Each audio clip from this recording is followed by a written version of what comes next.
بسم الله الرحمن الرحيم.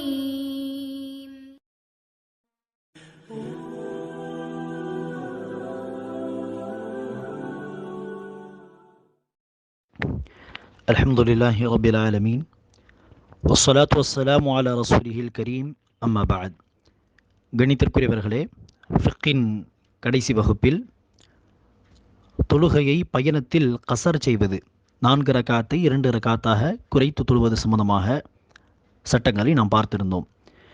இப்போது 2 தொழுகையை சேர்த்து தொழுவது ஒரே நேரத்தில், இதை குறித்து ஆரம்பத்தில் நாம் சொல்லியிருக்கிறோம். லுஹர் மற்றும் அசர் தொழுகையை சேர்த்து தொழுவது, லுஹர் நேரத்தில் அசரை முற்படுத்தி தொழுவது அல்லது அசர் நேரத்தில் லுஹர் தொழுகையை பிற்படுத்தி தொழுவது. இதேபோல் மக்ரிப் மற்றும் இஷா தொழுகையை சேர்த்து தொழுவது, மக்ரிப் தொழுத பிறகு இஷா தொழுகையை முற்படுத்தி தொழுவது அல்லது இஷா தொழுகைக்கு முன்னால் மக்ரிப் தொழுகையை பிற்படுத்தி தொழுவது. இதை ஜமுஉ தக்தீம், பிற்படுத்தி தொழுதால் ஜமு தஹீர் என்று சொல்வார்கள். இப்படி இந்த 4 தொழுகை சம்பந்தப்பட்ட சட்டம் இது. ஜமா செய்வதற்கும் கசர் செய்வதற்கும் இருக்கக்கூடிய ஒரு வேறுபாடு என்னவென்றால், கசர் என்பது பயணிகளுக்காக மட்டுமே சொல்லப்பட்ட சட்டம். பயணத்தில் மட்டுமே தான் இந்த கசர் என்கிற சட்டத்தை அமல்படுத்த வேண்டும். ஆனால் ஜமா செய்வது என்பது பயணத்திலும் அனுமதிக்கப்பட்டது. சில சமயம், அது எப்போது என்பதை அடுத்து நாம் பார்ப்போம், தேவைப்பட்டால் நீங்கள் வசிக்கக்கூடிய உங்கள் சொந்த ஊரிலும் சில சமயம் இப்படி 2 தொழுகையை சேர்த்து தொழுகலாம், ஜமா செய்யலாம். ஆனால் கசர் என்பது பயணிகளுக்கு மட்டுமே சொல்லப்பட்ட சட்டமாகும். இப்படி ஜமா செய்து தொழுவதை சில அறிஞர்கள் நிச்சயிக்கிறார்கள், இது அரஃபா நாளன்று அல்லது முஸ்தலிஃபாவில் ஹாஜிகளுக்கு மட்டும்தான் இந்த சட்டம் சொல்லப்பட்டிருக்கிறது. லுஹர் மற்றும் அசரை சேர்த்து தொழுவது அல்லது மக்ரிப் மற்றும் இஷாவை சேர்த்து தொழுவது என்பது அரஃபாவில் முஸ்தலிஃபாவில் தங்கும் பொழுது ஹாஜிகளுக்காக சொல்லப்பட்ட சட்டம், இது மற்றவர்களுக்கு சொல்லவில்லை என்று சில அறிஞர்கள் சொல்கிறார்கள். ஆனால் இந்த கருத்து சரியான கருத்து அல்ல. அரஃபா மற்றும் முஸ்தலிஃபாவின் தங்கும் பொழுது மட்டுமல்ல, மாறாக மற்ற நேரங்களிலும், சொல்லப்போனால் மதீனாவில் இருந்தபோதே ரசூல் அவர்கள் இப்படி இந்த 2 தொழுகைகளை சேர்த்து தொழுதிருக்கிறார். எனவே அந்த ஹதீஸுகளை பார்க்கும் பொழுது இது ஹாஜிகளுக்கு மட்டுமே சொல்லப்பட்ட சட்டம் அல்ல என்பதை நம்மால் தெரிந்து கொள்ள முடியும். அதற்கான ஒரு ஆதாரம் என்ன? இப்னு அப்பாஸ் அவர்கள் அறிவித்த ஹதீஸ். இது முஸ்லிம் நூலின் 705வது ஹதீஸாக இருக்கிறது, 705. அதில் இப்னு அப்பாஸ் அவர்கள் சொல்கிறார், ஜமஅ ரசூலுல்லாஹி ஸல்லல்லாஹு அலைஹி வஸல்லம் பைன அல்-ظஹரி வல் அஸர் வ பைன அல்-மக்ரிபி வல் இஷா பில் மதீனதி ஃபி கைரி ஹௌஃபின் வலா மதர். சில அறிப்புகளில் வலா சஃபர். நபி அவர்கள் மதீனாவில் வைத்தே, மதீனாவில் இருந்தபோதே, ரசூலுடைய சொந்த ஊர் மதீனா, மதீனாவில் வைத்தே ரசூல் அவர்கள் என்ன செய்திருக்கிறார், ஒரு நாள் மக்ரிப் மற்றும் இஷா தொழுகையை, அதே போல் லுஹர் மற்றும் அசர் தொழுகையை சேர்த்து ஜமா செய்து தொழுதார்கள். ஃபி கைரி ஹௌஃபின், பயந்து தொழவில்லை. பயம் என்று சொன்னால் என்ன? எதிரிகள் வந்து விடுவார்கள் என்கிற பயம். அப்படி பயம் ஏற்பட்டால் என்ன செய்யலாம்? அவர்கள் வருவதற்கு முன்பு அடுத்த தொழுகை இப்போதே சேர்த்து தொழுகலாம் என்று தொழுவதற்கு அனுமதி உண்டு என்று இந்த வார்த்தையை வைத்து புரிந்து கொள்ளலாம். வலா மதர், மழையும் பெய்யவில்லை என்று சொல்கிறார் இப்னு அப்பாஸ் ரலியல்லாஹு அன்ஹுமா. என்ன அர்த்தம்? கடுமையான மழை பெய்தாலும் என்ன செய்யலாம்? 2 தொழுகை ஒரே நேரத்தில் சேர்த்து தொழுகலாம். ஜமாத் தொழுகை, வீட்டு தொழக்கூடியவர்களுக்கு அல்ல, மாறாக ஜமாத் தொழுகைக்கு. துஹர் தொழுகை தொழுகிறோம், கடுமையான மழை இருக்கிறது, அடுத்து அசர் தொழுகைக்கு வர முடியுமா இல்லையா, கடுமையாக மழை பெய்கிறதே என்று நாம் பார்க்கும் பொழுது என்ன செய்யலாம்? ஆண்கள் சரி அசர் தொழுகையும் சேர்த்து இப்போதே தொழுது விடலாம், அடுத்து ஜமாத்துக்கு வர முடியுமோ இல்லையோ என்று என்ன செய்யலாம்? கடுமையான மழை இருந்தால் மட்டுமே இப்படி செய்யலாம் என்பதை இந்த வார்த்தையை வைத்து புரிந்து கொள்ள முடியும். அதே போல்தான் சில அறிவிப்புகள் வலா சஃபர், பயணமும் ரசூல் அவர்கள் செய்யவில்லை, மதீனாவில் தான் இருக்கிறார்கள், பயணிக்கவில்லை. எனவே என்ன அர்த்தம்? பயணத்தில் ஜமா செய்யலாம். மழை, கடுமையான மழை பெய்தால் ஜமாஅத்து தொழுகைக்கு மட்டுமே ஜமா செய்யலாம். அதே போல் எதிரிகள் வந்து விடுவார்கள், அடுத்து தொழ முடியுமோ இல்லையோ என்கிற பயம் ஏற்பட்டாலும் ஜமா செய்யலாம் என்று இந்த வார்த்தைகளை வைத்து நம்மால் தெரிந்து கொள்ள முடியும். ஆனால் ரசூல் அவர்கள் இந்த 3 காரணங்கள் இல்லாமலும் மதீனாவில் வைத்து என்ன செய்திருக்கிறார்? ஜமா செய்திருக்கிறார். எதிரிகள் வந்து விடுவார்கள் என்கிற பயமும் இல்லை, பயணத்திலும் ரசூல் அவர்கள் இருக்கவில்லை, கடுமையான மழையும் பெய்யவில்லை. இருந்தாலும் ரசூல் அவர்கள் ஒரு முறை என்ன செய்திருக்கிறார்கள்? ஜமா செய்திருக்கிறார். இப்படி அவர்கள் இப்னு அப்பாஸ் அவர்கள் அறிவித்த பிறகு சிலர் கேட்கிறார்கள், எதற்காக ரசூல் அவர்கள் இப்படி ஜமா செய்தார்கள்? உரிய நேரத்தில் தான் தொழுகையை தொழ வேண்டும். ஆனால் இப்படி ஒரு நாள் ரசூல் அவர்கள் வேண்டுமென்றே இப்படி ஜமா செய்தார்கள் என்று நீங்கள் சொல்கிறீர்களே, பயம் இல்லாமல், மழை பெய்யாமல், பயணத்திலும் இருந்திருக்காமல், எதற்காக இப்படி செய்தார்கள் என்று கேட்க ரசூல் அவர்கள் இப்னு அப்பாஸ் அவர்கள் பதிலளித்தார்கள், ஏனெனில் தன் சமூகத்தினரை சிரமத்தில் போட்டுவிடக் கூடாது என்பதற்காக வேண்டிதான் ரசூல் அவர்கள் இப்படி ஜமா செய்து தொழுது காட்டினார்கள். என்ன அர்த்தம்? இந்த காரணங்கள் போக எதிரிகள் வந்து விடுவார்கள், அப்போது அடுத்த தொழுகை உரிய நேரத்தில் தொழ முடியுமோ இல்லையோ, அல்லது கடுமையான மழை இருக்கிறது, அடுத்த ஜமாத்து தொழுகைக்கு பள்ளிவாசலுக்கு வர முடியுமோ இல்லையோ, அல்லது பயணத்தில் அல்லாஹ்வே அனுமதித்து இருக்கிறான். இப்படி இந்த 3 காரணங்கள் இல்லாமலும் ரசூல் அவர்கள் ஏன் இப்படி தொழுது காட்டினார் என்று சொன்னால், ஏதாவது ஒரு நேரத்தில் சில இக்கட்டான சூழ்நிலைகள் வரும், தவிர்க்க முடியாத சில வேலைகள் வரும். அந்த நேரத்தில் இப்படி என்ன செய்யலாம்? நீங்கள் ஊரில் வைத்தே, சொந்த ஊரில் நீங்கள் இருக்கும் பொழுதே என்ன செய்யலாம்? ஜமாத்து 2 நேர தொழுகையை ஒரே நேரத்தில் தொழலாம். ஏனெனில் உரிய நேரத்தில் தான் தொழ வேண்டும் என்று விதித்துவிட்டால் அத்தகைய இக்கட்டான சூழ்நிலைகளிலும் ரசூலின் உம்மத்தியர்கள், ரசூலுடைய சமூகத்தினர்கள் சிரமப்படுவார்கள். எனவே அவர்கள் சிரமப்படக்கூடாது என்பதற்காக தான் ரசூல் அவர்கள் இப்படி செய்து வழிகாட்டியிருக்கிறார்கள், அனுமதித்திருக்கிறார்கள் என்று இப்னு அப்பாஸ் அவர்கள் சொன்னார்கள். எனவே அத்தகைய இக்கட்டான சூழ்நிலைகள் என்றால் என்ன? உதாரணத்திற்கு ஒரு நோயாளி இருக்கிறார், அவருக்கு அடிக்கடி எழுந்து என்ன செய்ய முடியாது, ஒவ்வொரு நேரமும் அடிக்கடி எழுந்து உது செய்து தொழ முடியாது, ரொம்ப சிரமமாக இருக்கிறது. அந்த அளவிற்கு சிரமப்படக்கூடிய நோயாளிகளை நாம் பார்த்திருப்போம். எனவே அந்த மாதிரியான நோயாளிகள் என்ன செய்யலாம்? 2 தொழுகையை ஒரே நேரத்தில் தொழுது முடித்து விடலாம். அல்லது சில நேரங்களில் தவிர்க்க முடியாத சில வேலைகள், தவிர்க்க முடியாத சில வேலைகள் அப்படி ஏதாவது இருந்தாலும் என்ன செய்யலாம்? எப்பாவது ஒரு முறை, வருடத்தில் ஒரு முறை, இப்படி எப்பாவது ஒரு முறை தான் இப்படி செய்ய வேண்டும் ஊரில் வைத்து. எனவே தவிர்க்க முடியாத சில வேலைகள் இருந்தால் 2 வேலை தொழுகையை சேர்த்து தொழுவது. உதாரணத்திற்கு ஒரு டாக்டர் இருக்கிறார், ஒரு நீண்ட நேரம் சர்ஜரி செய்ய போகிறார். ஒரு உதாரணம், இதை வைத்து நீங்கள் புரிந்து கொள்ளுங்கள். சர்ஜரி செய்ய போகிறார், ஜோஹர் தொழுகையை தொழுதுவிட்டு இவர் சர்ஜரி ஆபரேஷனை ஆரம்பித்தால் அசர் தொழுகை எல்லாம் போய் மகரிப் தொழுகை நேரமே வந்துவிடும். தொடர்ந்து 3 மணி நேரங்கள், 4 மணி நேரங்கள் இப்படி இருந்தால் என்ன செய்வது அந்த டாக்டர்? முஸ்லிம் டாக்டர் ஜோஹர் தொழுத பிறகு என்ன செய்ய வேண்டும்? அவர் ஜோஹர் தொழுத பிறகு அசர் தொழுதுவிட்டு தன்னுடைய வேலையை ஆரம்பிக்கட்டும். ஏனெனில் அசர் தொழுகாமல் ஆரம்பித்தால் அசர் தொழுகை நேரமே போய்விடும் இடையில். இனி இப்படிப்பட்ட இக்கட்டான சூழ்நிலைகளில் தவிர்க்க முடியாத சில நேரங்களில் தான் என்ன செய்ய வேண்டும்? ஊரில் இருந்தும் 2 தொழுகையை, ஜுஹர் மற்றும் அசர் அல்லது மகரிப் மற்றும் இஷா இப்படி சேர்த்து தொழுகலாம் என்பதை இப்னு அப்பாஸ் அவர்களுடைய இந்த அறிவிப்பை வைத்து தெரிந்து கொள்ள முடியும். ஆனால் இந்த ஜமா என்கிற இந்த சட்டம் ஜும்மா தொழுகை மற்றும் அசர் தொழுகைக்கு பொருந்தாது. ஜுஹர் மற்றும் அசர் தொழுகையை ரசூல் அவர்கள் சேர்த்து தொழுதிருக்கிறார் என்றுதான் ஆதாரங்கள் வந்திருக்கிறதே தவிர, ஜும்மா தொழுகையை அசரோடு ரசூல் அவர்கள் சேர்த்து தொழுதிருக்கிறார் என்பதற்கான ஆதாரம் இல்லை. எனவே லுஹர் தொழுகை என்பது வேறு, ஜும்மா தொழுகை என்பது வேறு. 2 கூடிய சட்டங்கள் சில விஷயங்களில் தனித்தனியாக இருப்பதை நாம் பார்க்கும் பொழுது, ஜுஹர் தொழுகை என்கிற அந்த வார்த்தையை வைத்து ஜும்மா தொழுகை என்ன செய்ய முடியாது? இந்த சட்டத்தில் சேர்த்து கொள்ள முடியாது. ஆம், ஒரு பயணிக்கு என்ன இல்லை? ஜும்மா தொழுகை என்பது கடமை இல்லை, பயணிக்கு. எனவே பயணத்தில் இருக்கும் பொழுது ஒருவர் ஜும்மா தொழுகை தொழுதால் அவர் நினைச்சக்கூடாது, அசர் தொழுகை அந்த நேரத்தில் சேர்த்து தொழக்கூடாது. ஆம், ஒரு பயணி ஜும்மா தொழுகை தொழவில்லை என்று சொன்னால் இவர் என்ன செய்யலாம்? அசர் தொழுகை நேரத்தில் ஜுஹர் தொழுகையை தொழுதுவிட்டு பிறகு அசரை தொழுகலாம்.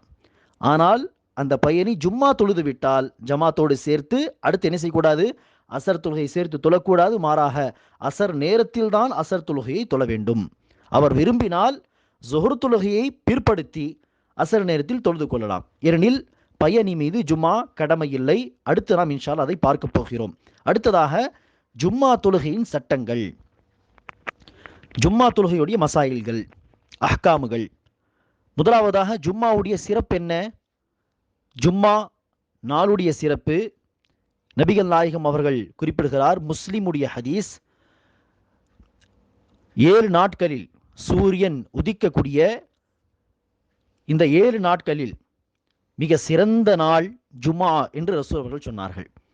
அன்றுதான் ஆதம் அலைஹிஸ்ஸலாம் அவர்கள் படைக்கப்பட்டார்கள், அன்றுதான் அவர்கள் சொர்க்கத்தில் வசிக்க செய்தார்கள், அன்றுதான் சொர்க்கத்திலிருந்து வெளியேற்கப்பட்டார்கள் என்று பல செய்திகளை ரசூல் அவர்கள் குறிப்பிடுகிறார்கள். எனவே ஒரு வாரத்தின் 7 நாட்களில் சிறந்த நாள் ஜும்மா என்று ரசூல் அவர்கள் குறிப்பிடுகிறார். முஸ்லிம் நூலின் இன்னொரு ஹதீஸில் ரசூல் அவர்கள் ஒரு சிறப்பை சொல்லும் பொழுது, ஐவேளை தொழுகையை ஒருவர் தொழும் பொழுது, ஒரு ஜும்மாவை தொழுது அடுத்த ஜும்மாவையும் கடைபிடித்து தொழும் பொழுது, ஒரு ரமதான் மாதத்தில் நோன்பு நோற்றி அடுத்த ரமதான் மாதமும் நோன்பு நோக்கும் பொழுது, இதற்கிடையே நடக்கக்கூடிய சின்ன பாவங்களை அல்லாஹ் சுப்ஹானஹு வ தஆலா மன்னித்து விடுகிறான். ஐவேளை தொழுகைகளுக்கு மத்தியில் நடக்கக்கூடிய பாவங்கள், சின்ன பாவங்கள், 2 ஜுமாக்களுக்கு மத்தியில் ஒரு அடியான் செய்த சின்ன பாவங்கள், 2 ரமதானுகளுக்கு மத்தியில் செய்த சிறிய பாவங்கள் மன்னிக்கப்படும் இந்த வணக்க வழிபாடுகளின் காரணமாக. இதுவும் முஸ்லிமில் வந்த ஒரு ஹதீஸ். இது ஜும்மாவுடைய சிறப்பு. அடுத்ததாக ஜும்மாவுடைய சட்டம் என்ன? ஜும்மா தொழுகை என்பது ஒவ்வொரு பருவ வயதை அடைந்த ஆரோக்கியமாக இருக்கக்கூடிய தன்னுடைய சொந்த ஊரில் இருக்கக்கூடிய ஆண் மீது கட்டாய கடமை. 4 விஷயங்களை குறித்து வையுங்கள். பருவ வயதை அடைந்த, இரண்டாவது விஷயம் ஆரோக்கியமான நிலையில் இருக்கக்கூடிய, மூன்றாவதாக ஊரில் இருக்கும் பொழுது, பயணி அல்ல ஊரில் இருக்கும் பொழுது ஒவ்வொரு ஆண் மீது கட்டாய கடமை. எனவேதான் ரசூல் அவர்கள் அபூதாவூத் நூலின் 1067வது ஹதீஸிலே குறிப்பிடுகிறார்கள், ஜும்மா என்பது பெண்கள் மீது, குழந்தைகள் மீது,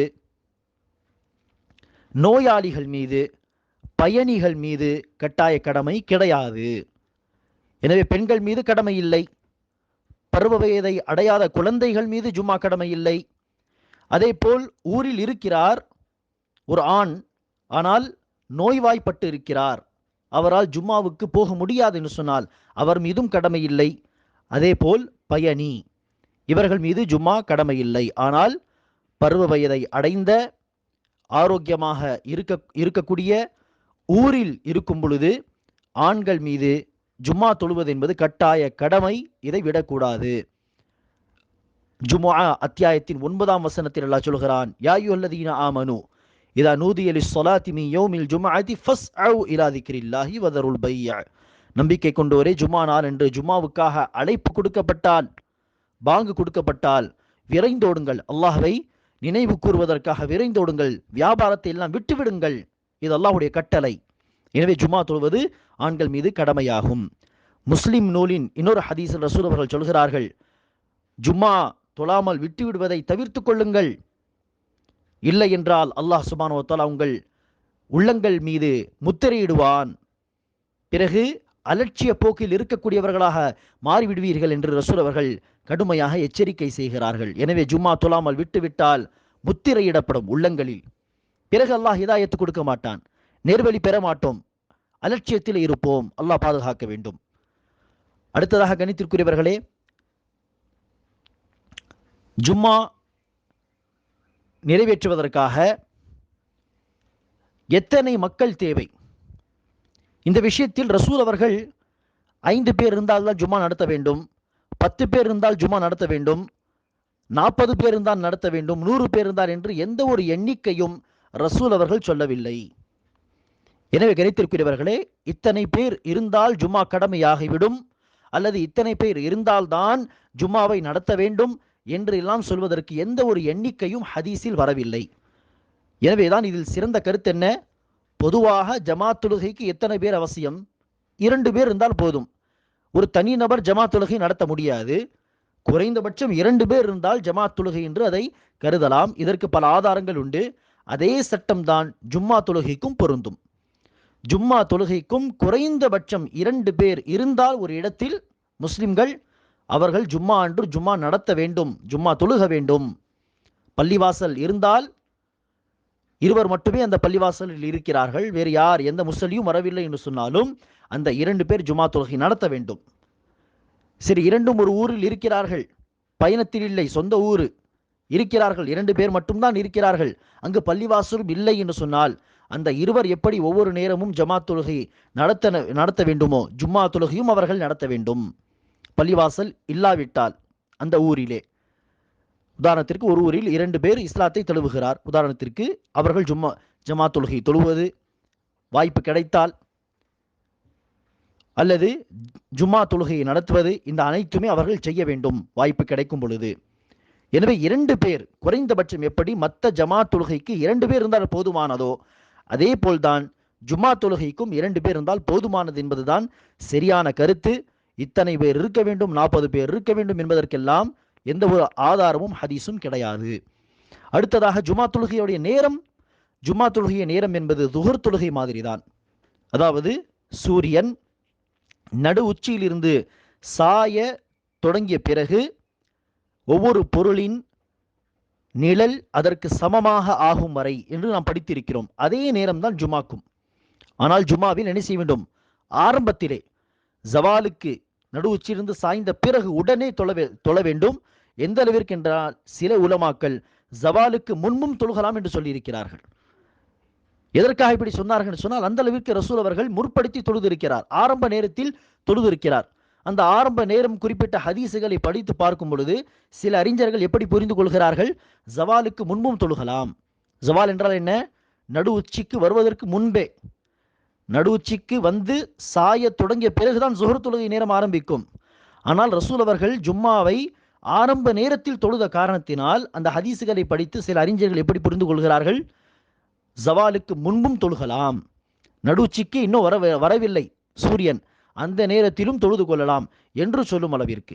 ஆனால் அந்த கருத்தை எடுக்காமல் zuhur தொழுகை மாதிரி தான், ஆனால் என்ன செய்ய வேண்டும்? ஆரம்ப நேரத்திலே ஜுமாவை தொழுது முடித்து விட வேண்டும்.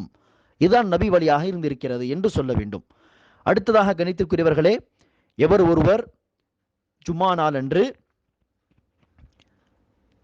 உரை நிகழ்த்தி, ஒன்றுக்கு மேற்பட்டோர் இருந்து ஜும்மா அன்று உரை நிகழ்த்தி உரிய நேரத்தில் ஜும்மாவுடைய 2 ரக்காத்தை தொழுது விடுகிறாரோ அவர் ஜும்மாவை நிறைவேற்றி விட்டார்.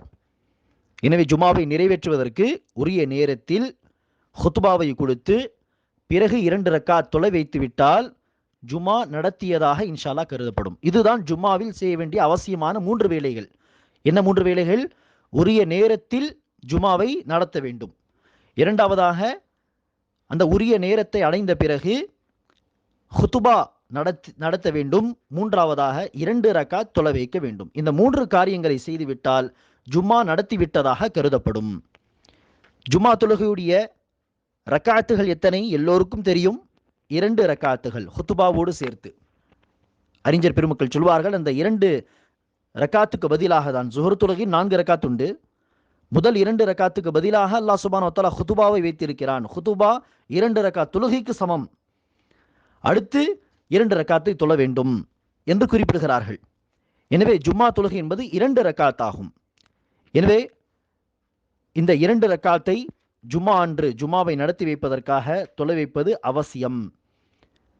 இப்போது ஹுத்பாவை பற்றி நாம் பார்க்கலாம், பிறகு அந்த 2 ரக்காத் தொழுகையை பற்றி பார்க்கலாம்.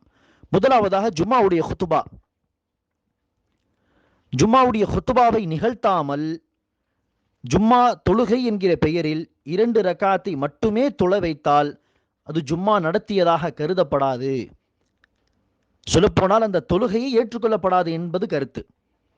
ஒருவர் ஜும்மா தொழுகைக்கு முன்பு ஹுத்பாவை நடத்தவில்லை, நேரடியாக 2 ரக்காத் ஜும்மாவை தொழுதுவிட்டு சென்று விடலாம் என்று தொழுதால் அந்த ஜும்மா தொழுகையும் ஏற்றுக்கொள்ளப்படாது. எனவேதான் ஆரம்பத்தில் சொன்னோம், ஜும்மா தொழுகை 2 ரக்காத், அதற்கு முன்பு இருக்கக்கூடிய ஹுத்பா என்பது 2 ரக்காத்துக்கு சமம். மொத்தமாக சேர்த்து 4 ரக்காத்து மாதிரி இது. என எப்படி 2 ரக்காத்தை விட்டுவிட்டு 2 ரக்காத்து மட்டுமே zuhur தொழுகையில் தொழுதால் ஏற்றுக்கொள்ளப்படாதோ அதே மாதிரி தான் ஹுத்பாவை விட்டுவிட்டு ஜும்மா தொழுகை மட்டுமே நடத்தி விடலாம் என்று 2 ரக்காத் தொழுதால் அந்த 2 ரக்காத்தும் ஏற்றுக்கொள்ளப்படாது. எனவே ஜும்மா ஹுத்பா என்பது அவசியம். இதில் நபி வழி என்ன? 2 ஹுத்பா கொடுக்க வேண்டும்.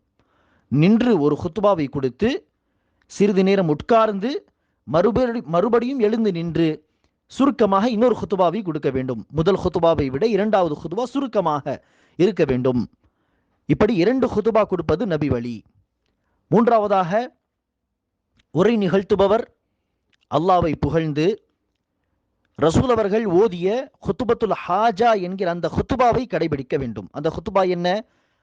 இன்னல் ஹம்தலில்லாஹ் நஹ்மதுஹு வ நஸ்தஈனுஹு வ நஸ்தக்ஃபிருஹு வ நஊது பில்லாஹி மின் ஷுரூரி அன்ஃபுஸினா வ மின் ஸய்யிஆத்தி அஅமாலினா மன் யஹ்திஹில்லாஹு ஃபலா முضில்ல லஹு வ மன் யுضலில் ஃபலா ஹாதிய லஹு வ அஷ்ஹது அன் லா இலாஹ இல்லல்லாஹு வஹ்தஹு லா ஷரீக லஹு வ அஷ்ஹது அன்ன முஹம்மதன் அப்துஹு வ ரசூலுஹு يا أيها الذين آمنوا اتقوا الله حق تقاته ولا تموتن إلا وأنتم مسلمون يا أيها الناس اتقوا ربكم الذي خلقكم من نفس واحدة وخلق منها زوجها وبث منهما رجالا كثيرا ونساء واتقوا الله الذي تساءلون به والأرحام إن الله كان عليكم رقيبا يا أيها الذين آمنوا اتقوا الله وقولوا قولا سديدا يصلح لكم أعمالكم ويغفر لكم ذنوبكم ومن يطع الله ورسوله فقد فاز فوزا عظيما أما بعد فإن خير الحديث كتاب الله وخير الهدي هدي محمد صلى الله عليه وسلم وشر الأمور محدثاتها وكل محدثة بدعة وكل بدعة ضلالة وكل ضلالة في النار. இதுதான் ஹுத்துபத்துல் ஹாஜா என்று சொல்லப்படும். இதை ரசூல் அவர்கள் ஜும்மாவிலும் சரி, முக்கியமான சபைகளிலும் சரி, அல்லது நிக்காஹ் நடத்தி வைக்கும் பொழுதும் சரி, இந்த ஹுத்துபாவை ரசூல் அவர்கள் ஓதுவார்கள். எனவே இந்த ஹுத்துபாவை கடைபிடிக்க வேண்டும். இதில் ரசூல் அவர்கள் பயன்படுத்தாத சில வார்த்தைகள் எல்லாம் ஹுத்துபத்துல் ஹாஜாவாக நினைத்து சிலர் நினைச்சுகிறார்கள், படிக்கிறார்கள். ஆனால் ஆதாரப்பூர்வமான செய்திகளில் வந்த ஹுத்துபாவை பின்பற்ற வேண்டும். உதாரணத்திற்கு, இன்னல் ஹம்தலில்லாஹ் நஹ்மதுஹு வ நஸ்தஈனுஹு வ நஸ்தக்ஃபிருஹு, இந்த வார்த்தைக்கு பிறகு சில பேர் வனுமினு பிஹி வ நதவக்கலு அலை என்று சொல்வார்கள். இந்த வார்த்தைகளில் எந்த ஒரு ஆட்சேபனையும் இல்லை. அல்லாஹ்வை நம்பிக்கை கொள்கிறோம், அல்லாஹ்வை சார்ந்து இருக்கிறோம் என்றுதான் இருக்கிறது. அந்த வார்த்தைகள் சீரான வார்த்தை. ஆனால் ஹுத்துபத்துல் ஹாஜா ரசூல் அவர்கள் ஓதிய ஹுத்துபாவில் இந்த 2 வார்த்தைகள் கிடையாது. எனவே ஆதாரப்பூர்வமான செய்தியில் வந்த ஹுத்துபாவை நான் ஓதி காண்பித்திருக்கிறேன். அதை நீங்கள் கவனமாக இன்ஷா அல்லாஹ் கேளுங்கள். எனவே இப்படி ஹுத்துபத்துல் ஹாஜாவை கொடுத்த பிறகு மக்களுக்கு நல்ல உபதேசத்தை சொல்ல வேண்டும். பயபக்தியை குறித்து, இறையச்சத்தை குறித்து, மார்க்க விஷயங்களை குறித்து அவர்களை நினைவூட்ட வேண்டும். பிறகு கணித்திற்குரியவர்களே, ஹுத்துபா கொடுப்பது மிம்பர் என்று ஒரு உயரமான இடத்தில் படிக்கட்டில் நின்று கொடுப்பது வலியுறுத்தப்பட்டது. இது ரசூலுடைய சுன்னத். அதே போல் 2 ஹுத்துபாவுக்கு இடையே உட்கார வேண்டும் சிறிது நேரம். அதே போல் ஹுத்துபா என்பது சுருக்கமாக இருப்பது வலியுறுத்தப்பட்டது. ரசூல் அவர்கள் என்ன சொல்கிறார்? உங்களில் ஒருவர் புத்திசாலி என்பதற்கான அடையாளம் என்ன? ஜும்மா தொழுகை என்பது நீட்டி தொழ வேண்டும், ஹுத்துபாவை சுருக்கமாக செய்ய வேண்டும். ஆனால் இன்று இப்படி நடைமுறையில் செய்ய முடியாத ஒரு நிலைமையில் ஹுத்தபாக்கள், இமாமுகள் தள்ளப்பட்டிருக்கிறார்கள். என்ன காரணம்? பள்ளிவாசலுக்கு வருவதே இல்லை. பயான் ஏதாவது நடத்தினால், ஏதாவது பாடம் நடத்த போகிறோம் தொடர்ந்து வாருங்கள் என்று சொன்னாலும் வருவதில்லை. இப்படி பாடங்கள் நடத்தினால் வராமல் இருக்க, அல்லது பள்ளிவாசலில் பயான் நிகழ்ச்சிகள் நடத்தும் பொழுது வராமல் இருக்க, மக்களுக்கு மார்க்க கல்வி தருவதற்கு இந்த ஜும்மா ஹுத்துபா மட்டும்தான் இருக்கிறது இமாம்களுக்காக, ஹுத்துபாக்களுக்கு. எனவே இந்த நேரத்தில் தான் மக்களுக்கு ஏதாவது மார்க்க கல்வியை தர முடியும். அப்படிப்பட்ட ஒரு நிர்பந்தத்தில் இருக்கிறோம். ஏன்னா அந்த நேரத்தில் அந்த ஹுத்துபாவையும் தொழுகையை விட சுருக்கமாக 5 நிமிடம் ரசூலுடைய ஹுத்துபா எல்லாம் இப்படிதான் இருந்திருக்கிறது. ஏன்? மற்ற நேரங்களில் பல மணி நேரங்கள் பாடம் நடத்துவார்கள் ரசூல் அவர்கள், மஜ்லிஸுகள் உட்காரப்படும். அந்த நேரத்தில் மார்க்கத்தை சொல்லிக் கொடுப்பார்கள். கல்வி கற்கக்கூடிய நேரங்கள் அந்த சபைகள். அங்கு படித்த விஷயங்களை ரசூல் அவர்கள் இந்த ஹுத்துபாவில் சுருக்கமாக நினைவூட்டுவார்கள். ஆனால் இப்போது எப்படிப்பட்ட ஒரு நிர்பந்தத்தில் நாம் இருக்கிறோம்? ஜும்மா ஹுத்துபாவில் தான் கல்வியே சொல்லித் தரப்படுகிறது. அப்படி இருக்க அதை நினைவூட்டுவது போல் ஒரு 5 நிமிடம் என்று சுருக்கமாக வைத்துவிட்டால் மக்களுக்கு மார்க்க கல்வியே போய் சேராது. அப்படிப்பட்ட ஒரு நிர்பந்தத்தில் இருக்கிறோம். எனவே ரசூல் அவருடைய வாழ்க்கையில் இருந்த மாதிரி மஜ்லிஸுகளில் உட்கார்ந்து பல மணி நேரங்கள் மக்கள் கொடுத்து மார்க்க கல்வி கற்பதற்காக பாடங்களுக்கெல்லாம், தரிசுகளுக்கெல்லாம் வந்து, பயான் நிகழ்ச்சிகளுக்கெல்லாம் பேணுதலாக வந்தால் என்ன செய்யலாம்? அங்கு படித்த விஷயங்கள், அங்கு நீங்கள் கேட்ட விஷயங்களுக்கெல்லாம் ஒரு சுருக்கத்தை, ஒரு நினைவூட்டலை 5 நிமிடத்தில் ஜும்மா ஹுத்பாவிலே கொடுக்கலாம்.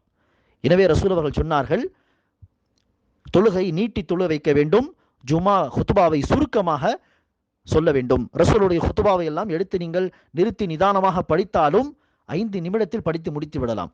அந்த அளவுக்கு சுருக்கமாக ரசூல் அவர்கள் ஹுத்துபா கொடுத்திருக்கிறார்கள். ஆனால் இது எப்போது சாத்தியம்? எப்போது மக்கள் மற்ற நேரங்களில் தன்னுடைய நேரத்தை கொடுப்பார்களோ மார்க்க கல்வி கற்பதற்காக. அப்படி மக்கள் நேரத்தை கொடுக்காத காரணத்தினால் ஜும்மா ஹுத்துபாவுக்காக வருகிறார்கள் மக்கள். அந்த நேரத்தில் தான் மார்க்க விஷயங்களை, மசாயில்களை, அஹ்காமுகளை சொல்ல வேண்டும் என்கிற ஒரு நிர்பந்தத்தில் நாம் இருக்கிறோம்.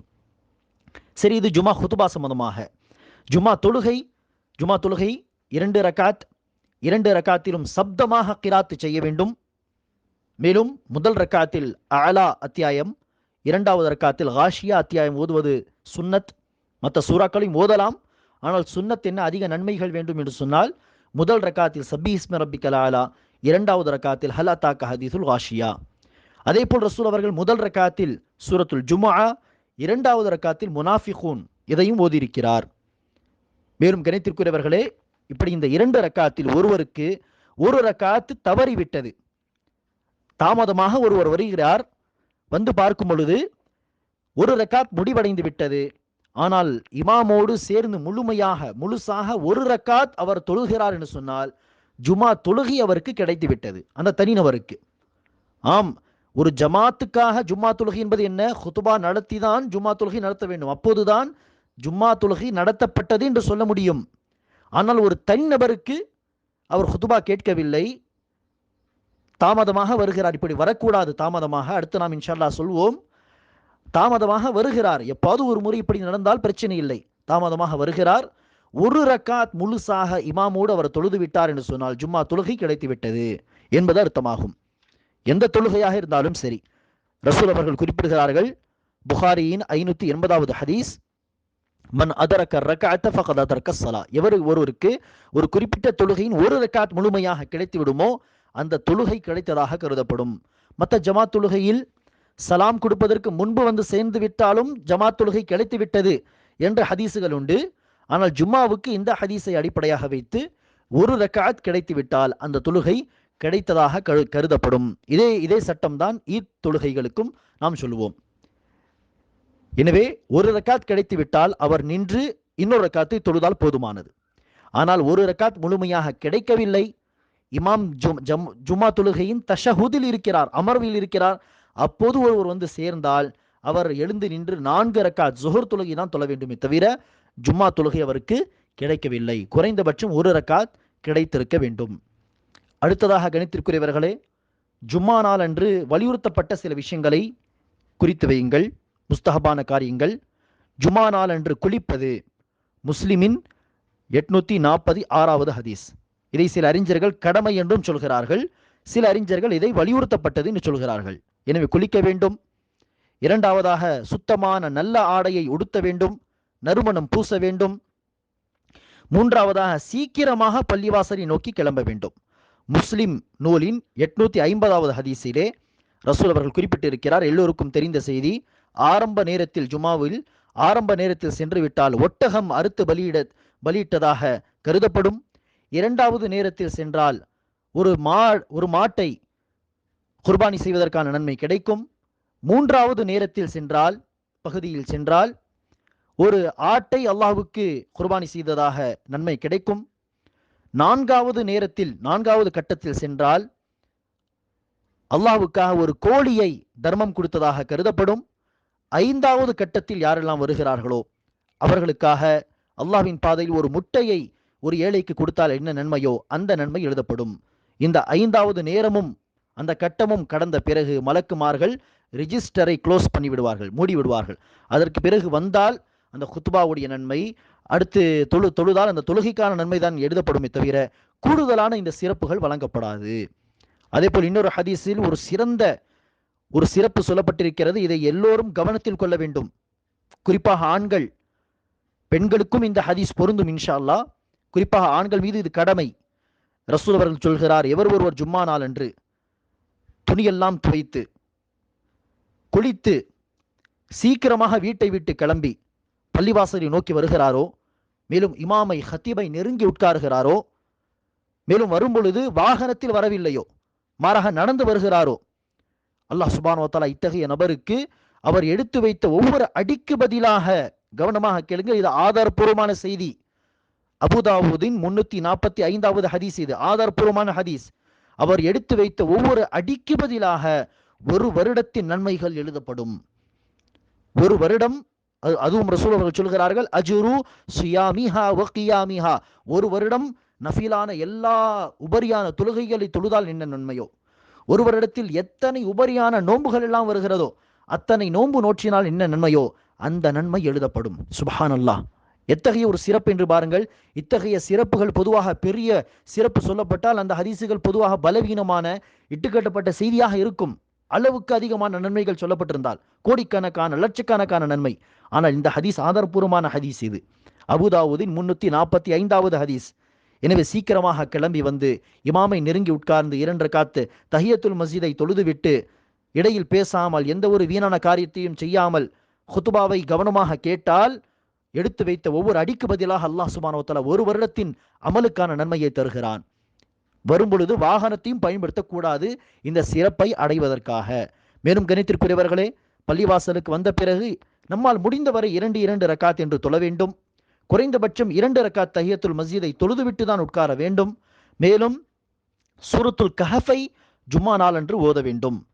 ஹாக்கிம் நூலின் 2வது பகுதியில் 399வது ஹதீஸா இது பதிவு செய்யப்பட்டிருக்கிறது.